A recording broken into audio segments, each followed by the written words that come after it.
So here's the question we want to answer today. Why can't we kill a virus? Okay?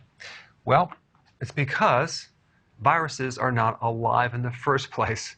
They're a piece of genetic material, very mysterious, wrapped in a sac, and they invade our body. They go into our cells, and they latch on to the machinery of our cells, usually the DNA, and they start to use our own body's energy to replicate. So you really can't kill a virus because it doesn't really have a life force. But you can definitely acquire a virus, get sick, and then once your body deals with that virus, it doesn't necessarily kill it again because it's not alive. It goes in remission. It goes in a dormant stage, and that's called a latent virus, and that's what I want to talk about. So many of you watching probably had a virus infection in the past. That virus is still in your body. It might come out as herpes, like in a canker sore in your mouth or a cold sore in your mouth. Type 1 herpes is in the mouth or the tongue. Type 2 is in the genitals. And it really tends to hang out in the nerves. So here you have this infection. Your immune system deals with it. It goes into remission.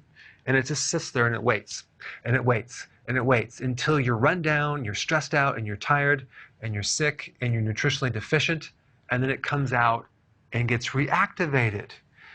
You have Epstein-Barr virus. A lot of people had that as a teenager. That can be reactivated later in life from stress. And you may not necessarily even pull on the full infection. It could just make you chronically fatigued because you're going through a stress event, whatnot. Chemotherapy can activate Epstein-Barr viruses. Radiation can activate Epstein-Barr virus.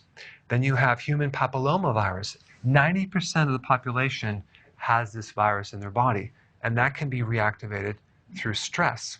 And when I talk about stress, it could be mental stress, it could be a loss, it could be physical stress. Then you have another virus called the cytomegalovirus, which can be reactivated if it's in a dormant stage from inflammation. This is why if you have colitis or inflammation of your colon, that can reactivate this virus. Now, the problem with this virus, it can lead to cervical cancer. Chickenpox virus can be reactivated as herpes zoster or shingles. So you can see a lot of viruses just sitting there as a potential problem. But you're going to be fine as long as you don't ever experience stress anymore or nutritional deficiencies. And then you're going to be good to go. I just want to talk about 3 really important nutrients that help suppress viruses. These are the 3 nutrients that are probably the most antiviral of any of the nutrients out there. And vitamin D is at the top of the list. Now, the microbes in TB, which is a bacteria, and this is a virus, Epstein-Barr virus, and the HIV virus, what they do, they have a strategy.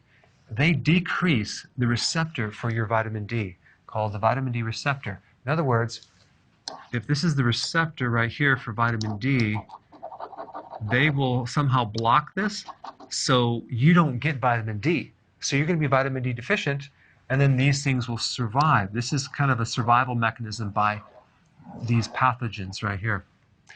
So if you have these infections, okay, it's very important to have enough vitamin D. And I've done tons of videos on this. I put some links down below. It's very difficult to get vitamin D from the diet, and it's very difficult to get vitamin D from the sun if it's the wintertime. So it's important to make sure you get enough. Also, vitamin D decreases the risk of cervical cancer. Okay, I talked about that right here. And the reason for that is that vitamin D helps suppress the virus that can trigger the cancer. Let me go back here. Vitamin D can also decrease the risk of influenza, the flu virus, okay? And also respiratory infections.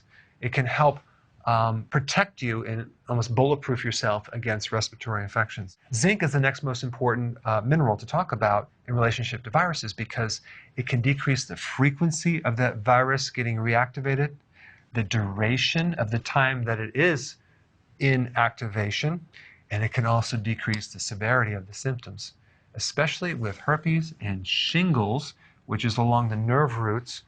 And If you have shingles, it's very important to also take zinc oxide topically. You can put it right on lesions and really decrease the pain. And the third one is selenium. Very, very important. If you're deficient, you get a lot more viral reactivation than if you had enough. All right, thanks for watching. Hey, if you're liking this content, please subscribe now, and I will actually keep you updated on future videos.